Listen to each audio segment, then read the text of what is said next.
So today is, I guess you could look at it as a review teaching.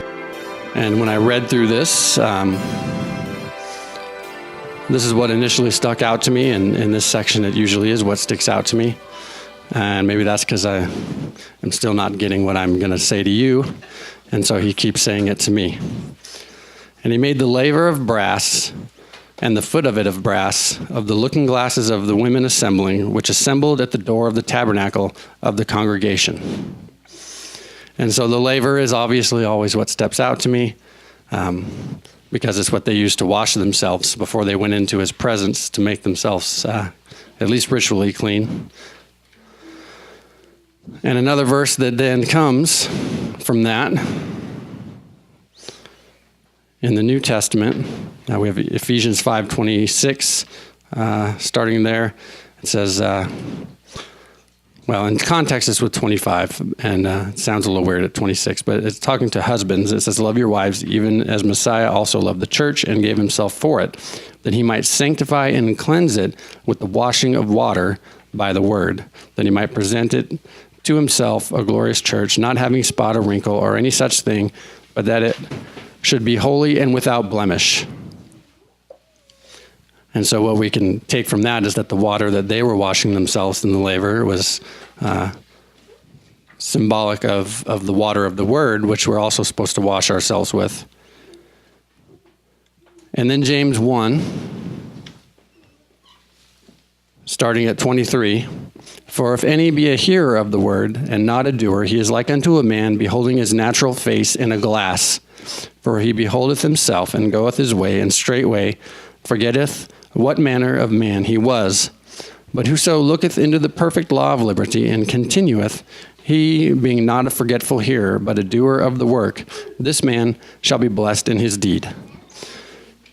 And so the other understanding we have is that in the way that they made the laver for them to wash in, as they looked down into it, it acted like a mirror, and they could see their reflection in it, which I believe is what James is also hinting to. And so we should be making this a regular part of our going into his presence. We should be reading Scripture and letting it wash us, but also seeing ourselves in it and letting him point out not only our imperfections, but maybe where we're doing well. So that we can keep doing better and improving in the things we're doing well, and the things that we are not doing so good in, we can work on improving.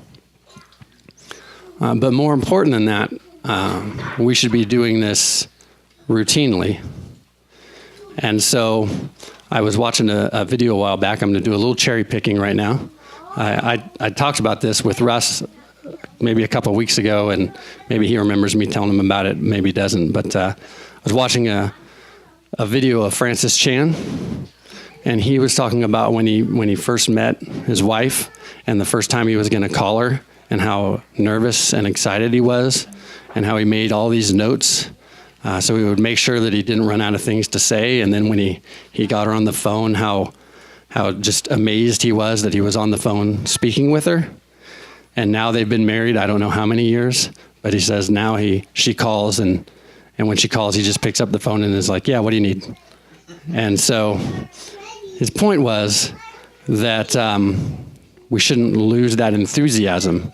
And then he turns around and talks about reading the Bible and how that's us speaking. It's the words of our Creator. So he's speaking to us as we read it. And so do we read it and be amazed that he's speaking to us, or do we open it up and say, yeah, what do you want? And I know that I am kind of guilty of that at times. I just open it up like, okay, what do you want to say today?